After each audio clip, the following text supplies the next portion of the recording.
warga FEB, kenalin aku Salma. Aku mau ngajak teman-teman buat keliling-keliling di sekitar FEB sambil ngobrol-ngobrol santai dengan beberapa mahasiswa FEB yang berpengaruh nih di FEB. Nah, mau tahu kan? Kalau gitu langsung ikutin aja yuk.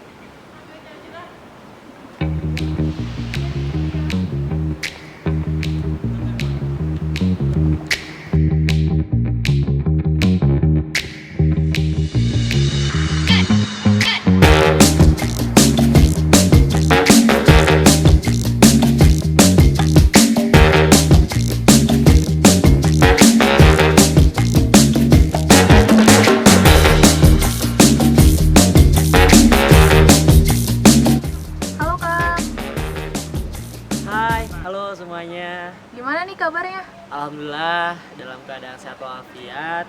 Dan semoga teman-teman yang sekarang di rumah juga dalam keadaan sehat walafiat ya. Karena kesehatan di masa pandemi ini menjadi nomor satu yang sangat amat penting teman-teman. Juga jangan lupa untuk tetap menerapkan protokol kesehatan, yaitu 3M untuk saat ini. Mencuci tangan, menjaga jarak, dan memakai masker. Oke? Oke Kang, kalau boleh kita perkenalan diri dulu dah Kang. Oke, perkenalan ya. Perkenalkan, nama saya Dikri Febriansyah. Biasa dipanggil Dikri. Saya seorang mahasiswa FEB tahun angkatan 2017. Dan alhamdulillah sekarang saya sedang menjabat sebagai Ketua Umum BEM Kema FEB periode 2020-2021. Ya, Oke, kalau gitu kita jalan-jalan aja gimana Kang? jalan-jalan sambil ngobrol mungkin ya. Boleh. Oke, kalau gitu sekalian kita lihat spot-spot yang ada di FEB mungkin ya, untuk teman-teman yang belum tahu spot apa aja sih yang ada di FEB, khususnya untuk teman-teman mahasiswa baru tahun 2020. Oke, langsung aja.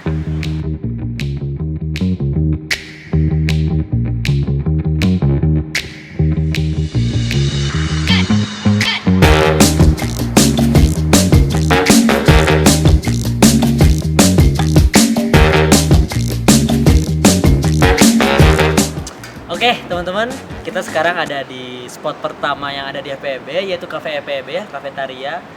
Yang sayangnya sekarang tutup teman-teman karena perkuliahan daring ini semua aktivitas kegiatan di kampus ditiadakan. Begitu teman-teman. Ini spot pertama ya, spot favorit kita di lantai 2-nya ya. Oke Kang. Langsung aja gimana teh pertanyaannya? Langsung Teh? aja ya Kang. Hmm, Yang pertama, Akang ini tadi kan bilang ketua Kema ya Kang. Kalau Kema itu apa sih? Oke, terkait Kema ya. Kema itu sebenarnya singkatan teman-teman. Singkatan dari keluarga mahasiswa. Yang dimana kan sebenarnya banyak sekali istilah dan nama ya, ada senat dan lain sebagainya. Nah, khususnya di FEB kita menggunakan nama keluarga mahasiswa FPEB gitu teman-teman, keluarga mahasiswa FPEB Kema. Nah, di dalam Kema itu sendiri ada 3 lembaga teman-teman. Yang pertama ada MPM sebagai lembaga yudikatif legislatif, kemudian ada DPM sebagai lembaga legislatifnya, kemudian ada BEM sebagai lembaga eksekutifnya. Begitu teman-teman. Oh gitu ya Ya. Kang. Kalau Kema sendiri itu pasti punya fungsi dan kedudukan kan di UPI. Nah, fungsi sama kedudukannya di UPI itu sebagai apa sih Kang? Oke, fungsi dan kedudukan Kema FPEB di UPI. Pertama sebagai penyambung lidah dari Ormawa tingkat universitas, yaitu BEM Rema UPI ke setiap fakultas, begitu. Kemudian hadirnya BEM Kema FPEB ini adalah sebagai upaya juga untuk turut serta dan membantu ataupun mengikuti segala kegiatan yang memang diselenggarakan di UPI, entah itu oleh tingkat universitasnya ataupun oleh Ormawa tingkat universitasnya. Dan untuk di FPEB sendiri, tugas dan kedudukannya itu adalah yang paling tinggi karena kan Kema FPEB ini lembaga tingkat fakultas teman-teman, yang dimana menaungi 7 jurusan yang ada di FPEB UPI begitu. Oh, kalau boleh tahu jurusan-jurusannya apa aja ya Kang? Oke, FPEB termasuk fakultas yang gemuk teman-teman, tapi ada yang lebih gemuk sih yang lain ya. Ada 7 jurusan di FPEB.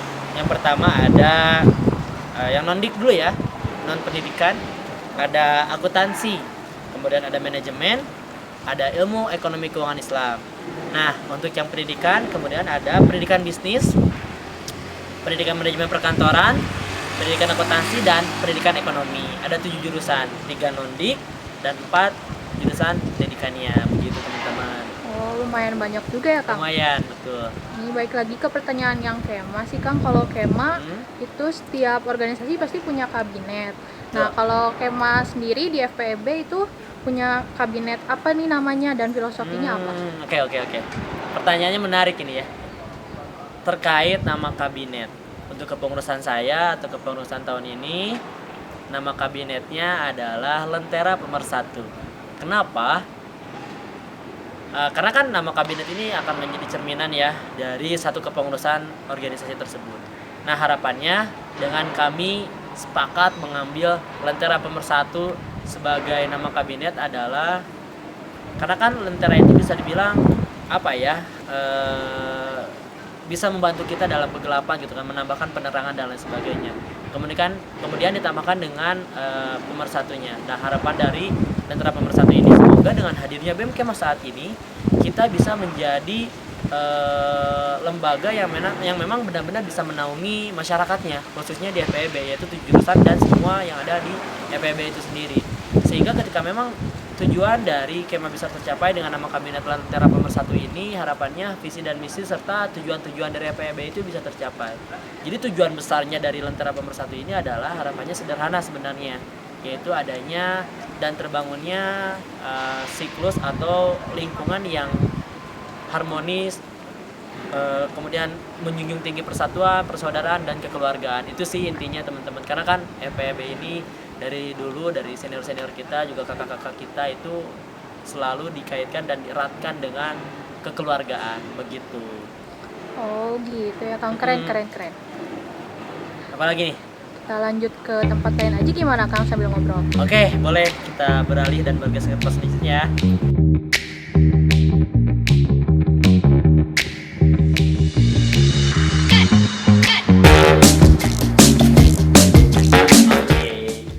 Lanjut ya Teh ya, pertanyaan apa lagi nih kira-kira nih? Ya kita lanjut ya Kang. Boleh. Kang ini kan dipilih jadi ketua BEM Kema nih. Kesan pertama Kang pas dipilih jadi ketua itu gimana sih Kang? Oke, terkait kesan ya. Wah, sebenarnya campur aduk sih ketika saya pertama kali dipilih. Pertama kaget gitu kan. Ya kenapa bisa saya terpilih begitu? Walaupun memang saya pada dasarnya mempunyai tujuan untuk menjadi seorang ketua BEM Kema, tapi ekspektasi saya tidak pernah setinggi itu untuk bisa terpilih begitu. Jadi saya kaget, itu kesan pertama saya. Kemudian setelah kaget, secara tidak langsung saya langsung istilahnya merenung, dan wah, ketika saya dinyatakan terpilih menjadi ketua BEM Kema FPEB, otomatis saya langsung menanggung banyak sekali tanggung jawab yang harus saya tunaikan, harus saya selesaikan untuk FPEB itu sendiri, untuk mahasiswanya, untuk lingkungan FPEB, dan segala apa yang memang ada di FPEB. Jadi begitulah, tidak bisa digambarkan, cuman kaget dan nano-nano pokoknya rasanya. Begitulah intinya ya kesannya saya terpilih menjadi ketua BEM Kema. Tapi saya bersyukur dan bangga karena berarti memang ini menjadi jalan yang harus saya tempuh dan harus saya selesaikan. Begitu teman-teman. Karena apa ya? Tentu ini akan menjadi berat ketika memang kita hanya terus memikirkannya saja. Tapi beratnya masalah itu, beratnya tanggung jawab itu juga akan seiring akan berkurang dan seiring akan bisa kita jalani serta selesaikan jika kita terus menjalankannya di setiap harinya, menjalankannya gitu kan. Begitu teman-teman. Pun ternyata saya bersyukurnya sekarang ternyata saya tidak bekerja sendiri gitu. Ada banyak sekali orang-orang gitu kan yang selalu membantu saya, selalu mensupport saya begitu. Jadi rasa beratnya beban itu juga terbayarkan dengan banyak sekali hal positif yang saya dapatkan. Begitu sih intinya teman-teman. Lanjut Teh. Lanjut aja ya. Kalau jadi ketua itu pastinya juga banyak struggle-nya ya Kang. Insya Allah. Kesulitan terbesar apa sih yang dirasakan Akang sebagai ketua selama ini? Oke, kesulitan ya. Kalau saya pribadi sih kesulitannya adalah kesulitan saya ketika menjadi ketua adalah pertama membagi waktu. Karena ya tidak bisa dipungkiri juga bahwa saya sekarang menjabat sebagai mahasiswa juga teman-teman. Jadi di mana saya harus menyempatkan waktu serta mengatur bagaimana saya bisa menjalani keduanya begitu. Karena kan istilahnya dua tanggung jawab ini, tanggung jawab saya di organisasi sebagai ketua, kemudian tanggung jawab saya di kuliah sebagai mahasiswa harus tetap bisa terselesaikan begitu. Nah, ini bagi saya tantangan yang begitu lumayan sulit sih. Tantangannya adalah bagaimana kita bisa mengatur waktu dan mungkin mengatur prioritas. Itu sih, prioritas saya ada di mana sebenarnya, begitu sih teman-teman. Itu sih kayaknya tantangan tersulit. Jadi selama ini memang ya untuk masalah yang lainnya alhamdulillah saya masih sanggup menjalankan dan menyelesaikannya gitu. Jadi selama ini masih itu sih yang menjadi kendalanya, begitu Teh. Oke. Kalau menurut Akang nih, jadi ketua itu cuma masalah memimpin aja atau enggak sih? Apa ada hal lain yang perlu dikerjakan atau dilakukan gitu sebagai seorang pemimpin? Oke. Bagi saya menjadi seorang pemimpin itu tidak hanya bagaimana kita mencapai tujuan, bagaimana kita memberikan instruksi atau perintah, tidak hanya itu. Bagi saya makna memimpin itu luas sekali, karena ketika kita menjadi seorang pemimpin, katanya kan ada istilah mengatakan pemimpin yang baik itu adalah pemimpin yang membentuk dan menciptakan pemimpin-pemimpin yang lainnya.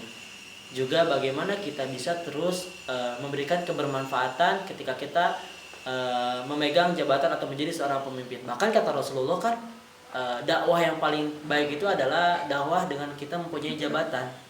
Nah itu sebenarnya luas sekali tanggung jawab dan hal-hal yang memang harus kita lakukan ketika kita menjadi seorang pemimpin. Tidak hanya sebatas memberikan instruksi gitu kan, memberikan arahan dan lain sebagainya gitu kan.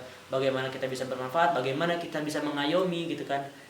Dan juga bagaimana kita terus mendorong teman-teman yang tertinggal, juga istilahnya melindungi teman-teman yang harus dilindungi, begitu teman-teman. Jadi intinya luas sekali lah makna dari memimpin itu, begitu kalau dari saya ya pandangan. Oke. Oke Kang, kalau gitu untuk pertanyaan tentang pemimpin udah nih, mending kita seru-seruan di tempat lain yuk. Boleh, langsung kita move ke tempat selanjutnya ya. Yuk lanjut. Nah, oke teman-teman, kita sudah sampai di tempat berikutnya. Oh, saya sampai kelupaan. Tadi sebelumnya kita ada di Galeri Investasi Syariah, atau ruangan yang memang menjadi tempat untuk teman-teman FPB mengerjakan tugas. Jadi sering di situ tuh, soalnya tempatnya enak, nyaman. Nanti bisa dilihat ya video di sebelumnya. Nah, sekarang ada di bagian lobby ya, lobby dari FPB itu sendiri, yang dimana sudah ada terpampang nih, bisa teman-teman lihat ya. Dan sekarang kita lanjut ke pertanyaannya. Gimana nih Kang? Oke, kita lanjut aja ya. Kita lebih ke pertanyaan seru-seruan aja sih, Oke, Kang. boleh. Nih, yang pertama ya, di mana tempat makan favorit anak-anak FEB? Kenapa? Oke, kalau ditanya selera sih itu berbeda-beda ya, masing-masing orang itu beda. Tapi kalau saya lihat ada beberapa tempat yang memang menjadi pusat ngumpulnya anak FEB kalau misalkan waktu jajan atau makan. Pertama, ada di Teh yang di belakang itu teh? Dormitory. Nah, pertama dormitory. Kenapa dormitory? Karena dormitory mempunyai posisi yang cukup dekat dengan FEB teman-teman. Jadi cukup keluar dari gerbang terus menuju ke arah belakang nyampe di dormitory. Dan kebetulan harga dan rating dari makanannya sendiri cukup lumayan murah dan enak-enak begitu. Nah, itu salah satu tempat yang memang menjadi pusat tuh anak-anak FEB kumpul di sana. Juga ada lagi nih teman-teman FEB atau masyarakat FEB yang semangat suka pergi ke PKM, yang dimana jaraknya lumayan cukup jauh kayak gitu. Ada juga di PKM dan tempat-tempat yang lainnya.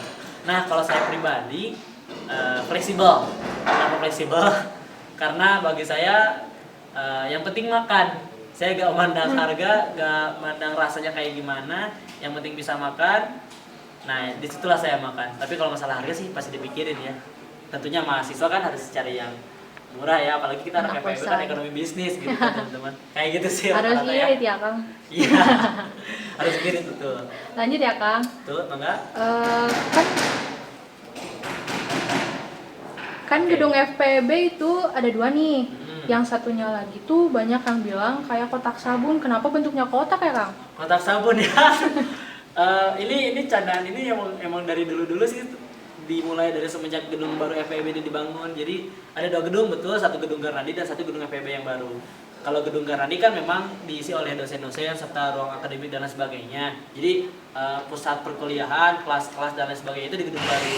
Nah, yang disebut gedung kotak itu adalah gedung FEB yang baru yang selalu dipakai perkuliahan kayak gitu. Nah, kenapa kotak? Sebenarnya saya juga nggak tahu nih ya. Nggak tahu alasan bikin jadi kotak itu gimana teman-teman, cuman karena mungkin untuk apa ya, untuk lebih mengefektifkan lahan saja mungkin ya. Cuman kalau misalkan kita tanya untuk lebih eksplisitnya ke tukang bangunannya aja mungkin ya, saya nggak bisa jawab soalnya ya. Oke, begitu aja mungkin ya dari saya terkait gedung ini. Oke. Nah, lanjut ya Kang ke pertanyaan selanjutnya.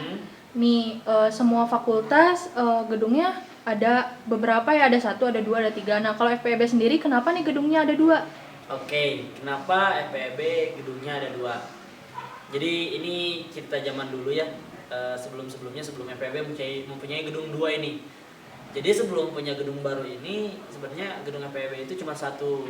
Nah, terus bagaimana nih teman-teman yang kuliah kalau gedungnya cuma 1 gitu kan, gedung Granadi aja. Jadi dulu itu katanya teman-teman mahasiswa FPIB yang berkuliah itu numpang ruangan yang pertama ada di maksudnya di perpustakaan, di lantai 3-nya itu di atas, terus di gedung FPSD, kemudian di Granadi juga. Nah, jadi pindah-pindah tuh tempat ruangan FPIB mahasiswanya yang kuliah itu sebelum punya gedung baru ini. Nah, sekarang ada 2 gedung. Nah, gedung baru dan gedung Granadi. Jadi prioritas penggunaannya itu beda. Nah, gedung baru ini dipakai untuk kelas-kelas yang berkuliah, teman-teman. Sedangkan gedung Granadi ini yang di sana tuh, yang sebelah sana, dipakai untuk ruangan-ruangan dosen serta kantor-kantor yang lainnya. Jadi pusat perkuliahan itu ada di gedung baru ini yang sekarang kita tempati, yang sekarang kita ambil take video juga. Begitu. Oh gitu ya Kang. Jadi kalau gedung ini tuh buat mahasiswanya ya Kang. Kalau gedung satu lagi buat dosen. Betul. Jadi ruangan-ruangan dosen, ruangan-ruangan prodi, ruang akademik gitu kan, dan lain sebagainya di sana. Jadi gedung ini khusus untuk perkuliahan, kelas-kelas begitu. Oke. Lanjut ke pertanyaan yang terakhir nih ya Kang. Boleh. Oke Kang, kita lanjut ke pertanyaan yang terakhir nih. Oke. Coba 3 kata yang sangat mendeskripsikan anak FPIB dan kenapa? Oke, 3 kata ya yang mendeskripsikan mahasiswa FPIB. Yang pertama itu kreatif. Kenapa kreatif? Karena saya yakin teman-teman FPIB selain hanya berkuliah, banyak sekali juga hal-hal yang teman-teman FPIB lakukan, dan banyak sekali karya-karya yang mahasiswa FPIB hasilkan, entah itu dalam bidang seni kah, bidang bisnis kah, dan lain sebagainya. Itu yang pertama ya, kreatif. Yang kedua inovatif. Nah, kenapa inovatif? Karena saya rasa mahasiswa FPIB itu tidak monoton, entah dalam berbagai aspek ya, dalam berpakaian dan lain sebagainya, selalu lebih melihat ke arah yang lebih maju dan ke arah depan begitu teman-teman. Jadi kalau saya melihat sih sejauh ini, selama saya berkuliah di FPIB, teman-teman FPIB kayak gitu, selalu lebih melihat ke depan gitu, jadi tidak terpaku kepada yang sudah ada saja begitu. Nah, yang ketiga itu produktif. Kenapa saya produktif? Adalah karena saya yakin teman-teman FPIB ini selain kewajiban yang pertama adalah kuliah, banyak juga ternyata yang tidak hanya aktif di bangku kuliah saja. Ada yang sudah punya bisnis, karena notabene kan kita ekonomi dan bisnis. Ada yang sudah bisnis, aktif di organisasi, entah itu internal ataupun eksternal. Kemudian banyak lagi yang melakukan aktivitas di luar sana lah, itu tidak hanya berkuliah saja. Itu menumbuhkan tingkatan produktivitas dari mahasiswa-mahasiswa FPIB itu sendiri begitu, yang pastinya akan berpengaruh dan berdampak positif nantinya untuk pribadi ataupun FPIB itu sendiri. Itu sih 3 kata yang bisa saya gambarkan ya. Mohon maaf kalau ada salahnya. Malum gitu kan. Oke, kalau gitu Kang, udah ya Kang, dari pertanyaan-pertanyaan yang tadi kita udah tahu FPIB itu kayak gimana. Makasih banyak ya Kang udah berbagi sama-sama cerita, berbagi pengalaman dan berbagi pengetahuan tentunya juga ya Kang. Insya Allah. Ya, ada sepatah 2 patah kata lagi Kang. Terakhir buat teman-teman FPIB, dimanapun kalian berada saat ini, di tengah keterbatasan yang kita miliki saat ini, tetap semangat. Semoga keterbatasan dan hambatan ini tidak menjadi alasan untuk kita tidak menjadi produktif lagi, tidak menjadikan alasan untuk kita berhenti untuk berkreasi. Karena melihat era zaman ini, yaitu industri 4.0 yang akan mengarah ke yang lebih maju, kita sudah dipermudah dengan segala banyak teknologi, aspek yang dapat membantu kita. Jadi pesan saya, selain jaga kesehatan, tetap jaga semangatnya juga dalam segala bidang ya, dalam berkreasi, berprestasi, belajar, dan lain sebagainya. Oke? Semoga ini cepat berakhir sehingga kita bisa bertatap muka langsung di gedung yang kita cintai ini ya, di FPIB dan di kampus tercinta ini. Terima kasih. Assalamualaikum warahmatullahi wabarakatuh. Dadah. Halo Kang, Halo, gimana nih kabarnya? alhamdulillah baik, sehat. Alhamdulillah ya Kang, kalau gitu boleh dong kita perkenalan dulu. Boleh sebelumnya perkenalkan, nama saya Aditya Nur Hakim. Saya mahasiswa program studi pendidikan akuntansi angkatan 2017. Tentunya di FPB, Fakultas Pendidikan Ekonomi dan Bisnis. Dan saya sekarang diamanahi sebagai Ketua DPM Kema FPB periode 2020. Oh gitu ya Kang. Kalau boleh tahu DPM itu apa sih Kang? Nah, DPM itu adalah Dewan Perwakilan Mahasiswa, yaitu lembaga legislatif di Ormawa tingkat fakultas dan sejajar dengan MPM dan BEM. Nah, tentunya terdapat beberapa fungsi nih DPM Kema ini. Di antaranya ada fungsi legislasi, membuat undang-undang dan lain-lainnya. Kemudian ada fungsi budgeting, menentukan kebijakan keuangan di badan eksekutif. Kemudian ada fungsi aspirasi, itu menampung aspirasi mahasiswa yang ada di FPB. Dan yang terakhir ada fungsi pengawasan, yaitu melakukan pengawasan terhadap program kerja maupun kegiatan yang dilaksanakan oleh BEM Kema FPB. Oh jadi gitu ya Kang. Kalau di DPM Kema pasti punya proker kan? Nah, oh iya, sorry nih. Nah, proker yang paling bergengsi itu apa ya Kang? Nah, proker tentunya ada di DPM juga. Dan mungkin salah satu program kerja yang bergengsi di DPM Kema ada studi banding. Kita melakukan studi banding dengan lembaga legislatif di Ormawa lainnya, bukan hanya di FPB aja. Kemudian ada program kerja upgrading. Mungkin keadaan corona saat ini susah ya mengadakan kegiatan upgrading tersebut. Kemudian ada program aspirasi yang barusan itu masuk ke dalam program kerja DPM Training juga. Kemudian yang udah kita laksanakan ada program kerja IHT, yaitu in-house training. Kita memberikan pelatihan dulu atau pembekalan kepada anggota DPM Kema yang akan melaksanakan kewajibannya selama menjabat sebagai anggota DPM Kema. Mantap banget Kang. Oke, kita lanjut ke pertanyaan selanjutnya ya Kang. Boleh, silakan. Kesan Akang pas pertama dipilih jadi ketua itu gimana sih Kang? Kesan pertama saat dipilih menjadi ketua tentunya campur aduk sih ya. Ada sedihnya, senangnya dikit sih, nggak ada senangnya malah. Tentunya sedih karena saya berpikir kenapa harus saya, tapi seenggaknya mereka sudah mempercayakan kepada saya gitu ya. Jadi ya mau nggak mau saya harus menjalankan tugas dan program sebagai ketua juga. Dan yang terbenak di pikiran saya ada ucapan dari entah Abu Bakar atau Umar bin Khattab seperti ini: saya ditunjuk untuk memimpin kalian sedangkan saya bukan orang yang terbaik di antara kalian. Seperti itu. Tapi kembali lagi ke poin yang barusan, saya sudah dipercayakan, saya sudah dipilih, tentunya saya juga harus menjalankan kewajiban sebaik-baiknya. Wah, keren banget tuh Kang.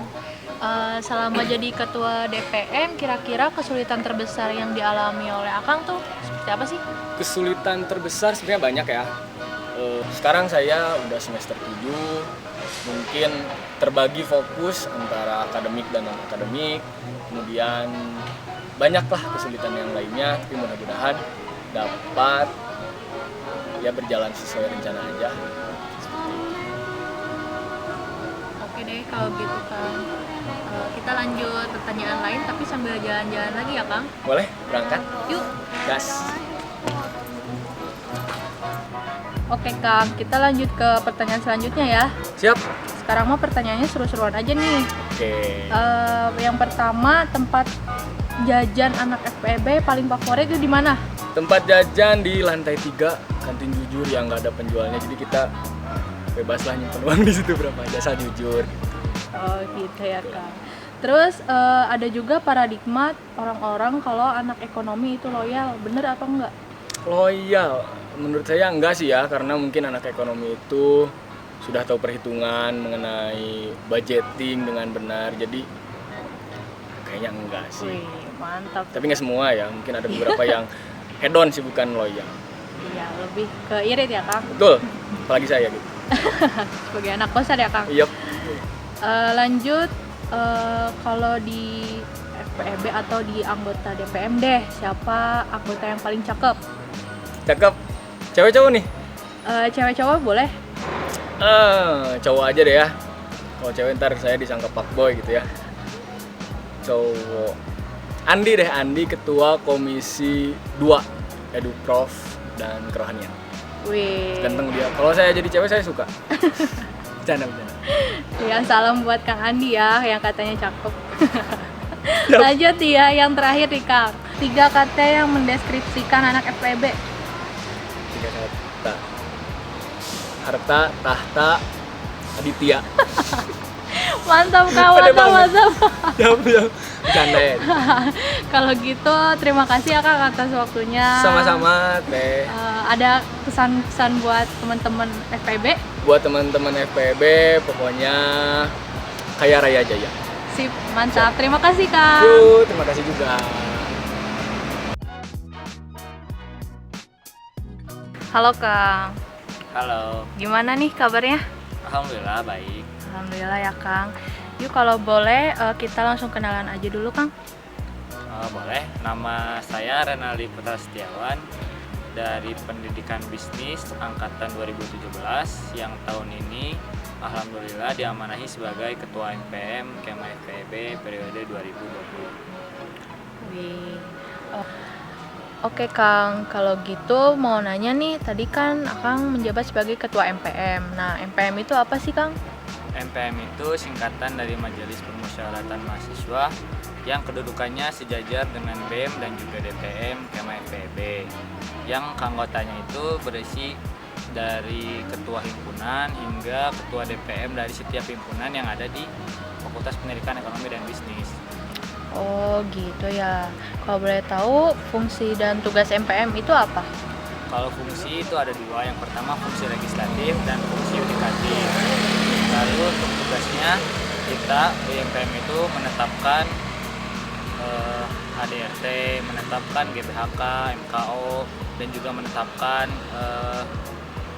ketua DPM, ketua BEM yang baru. Terus kita juga mensosialisasikan konstitusi yang berlaku di Kema FPEB kayak gitu kurang lebih. Oh gitu ya Kang. Oke deh kalau gitu Kang, kita ngobrol di tempat lain sambil jalan-jalan yuk Kang. Boleh, ayo. Oke Kang, kita lanjut ke pertanyaan selanjutnya ya. Ya, Kesan pertama Akang waktu pertama kepilih jadi ketua MPM itu gimana sih Kang? Kesan pertama waktu jadi ketua MPM itu pertama-tama nggak nyangka banget, soalnya saya belum pernah menjabat sebagai ketua sebelumnya kan. Paling menjabat sebagai ketua itu di UKM doang, UKM di Pendidikan Bisnis di BEM Futsal.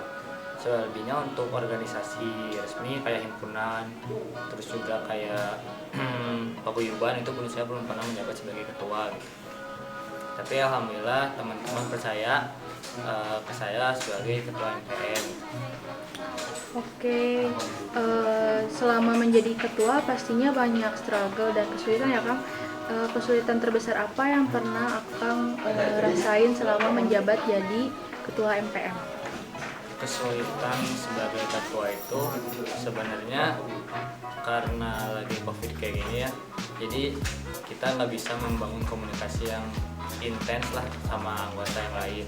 Terus juga untuk membangun kekeluargaan di masa pandemi seperti ini kan bisa dibilang sangat sulit ya, soalnya kita ketemu jarang. Terus kan kalau ngobrol di chat atau di sosial media juga kan terbatas, tidak selepas waktu kita ketemu langsung gitu. Jadi yang kesulitan terbesar itu membangun kekeluargaannya sih di MPM itu seperti apa, apalagi membangun kekeluargaan di kemahnya sendiri yang lebih luas gitu aspeknya. Oke, sekarang mau nanya nih tentang anak FPB nih ya. Banyak yang memandang anak ekonomi itu anaknya pada loyal-loyal, benar apa enggak? Kenapa? Oh iya, kalau bisa dibilang, kalau saya lihat ya, anak-anak FPB itu bisa dibilang loyal lah, loyal terhadap himpunannya, juga loyal terhadap apa yang dia kerjakan. Kalau menurut saya sih benar, karena loyal itu tidak dilihat dari mahasiswa ekonominya aja. Bisa dibilang semua orang juga pasti memiliki sifat loyalnya terhadap apa yang mereka percayai gitu, atau apa yang mereka amanahi. Itu sih kalau menurut saya. Sip, mantap banget nih Kang. Kita lanjut jalan-jalan dulu yuk Kang. Boleh, yuk. Oke, kita lanjut lagi ke pertanyaan seru-seruan aja nih Kang. Oke, boleh. Menurut Akang, tempat nongkrong paling asik buat anak-anak FEB itu di mana sih?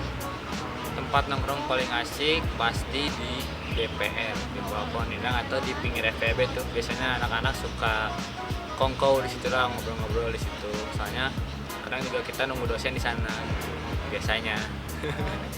Gitu ya Kang. Terus kalau misalnya momen paling menyenangkan di FPB itu waktu kapan sih Kang?